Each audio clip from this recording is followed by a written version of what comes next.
Donald Trump ने Iran पर हमला करके ईरान की अस्करी और सियासी लीडरशिप को शहीद कर दिया, लेकिन इसके बावजूद दुनिया ने इसको दहशतगर्द नहीं कहा। अगर किसी रियासत, फौज या हुकूमत की तरफ से हमला होता है तो दुनिया अमूमन इसे फौरन दहशतगर्दी नहीं कहती, बल्कि इसे जंग, फौजी कार्रवाई, हमला या बैन अवी कानून की खिलाफ वर्जी जैसे अल्फाज से बयान करती है।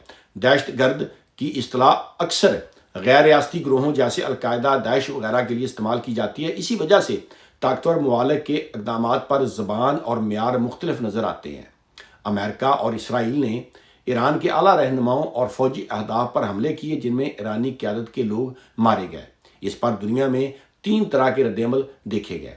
पहला, कुछ ममालिक और तज्ज़ियाकारों ने इसे जंगी कार्रवाई या टारगेटेड किलिंग कहा, और बाद ने कहा कि अगर शहरी या सियासी क़यादत को निशाना बनाया गया तो ये बैन अवी कानून के ख़िलाफ़ हो सकता है।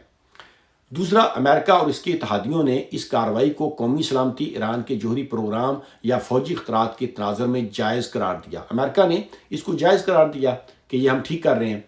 तीसरा, बहुत से लोगों का मौक़िफ़ यही है कि अगर यही काम कोई कमज़ोर मुल्क या गैर रियासती ग्रोह करता तो उसे फ़ौरन दहशतगर्दी कहा जाता। इसलिए बैन अवी सियासत में दोहरा मेयार, डबल स्टैंडर्ड्स की बहस बहुत आम है। ये भी हकीकत है कि दहशतगर्द की तारीफ सिर्फ अखलाकी नहीं बल्कि सियासी भी बन जाती है।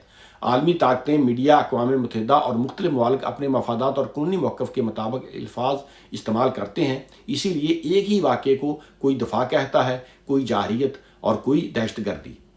अगर आप तारीख़ पढ़ें तो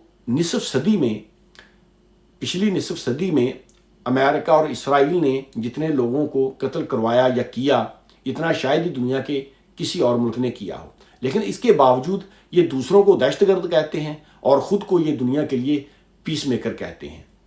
हालांकि हकीकत इसके बरअक्स है। कितने मुस्लिम ममालिक इन्होंने तबाह कर दिए। मुसलमान इस वक्त आपस के इंतशार, खलफशार की वजह से कमज़ोर हैं, तितर बितर हैं, मुसलमानों में यूनिटी नहीं है। इसीलिए मुसलमानों के ममालिक तबाह कर रहे हैं लोग, और दहशतगर्द भी मुसलमानों को बना रहे हैं। और मीडिया प्रोपोगंडा भी इसमें शामिल है कि देखें ना कि डोनाल्ड ट्रंप और इसराइल ने ईरान पर हमला किया, उनकी क़यादत को शहीद करवा दिया, और दहशतगर्द भी उनको कह रहे हैं। तो इसमें मीडिया पर काम करने की ज़रूरत है ताकि दुनिया को बताया जाए कि हकीकत में दहशतगर्दी कौन कर रहा है।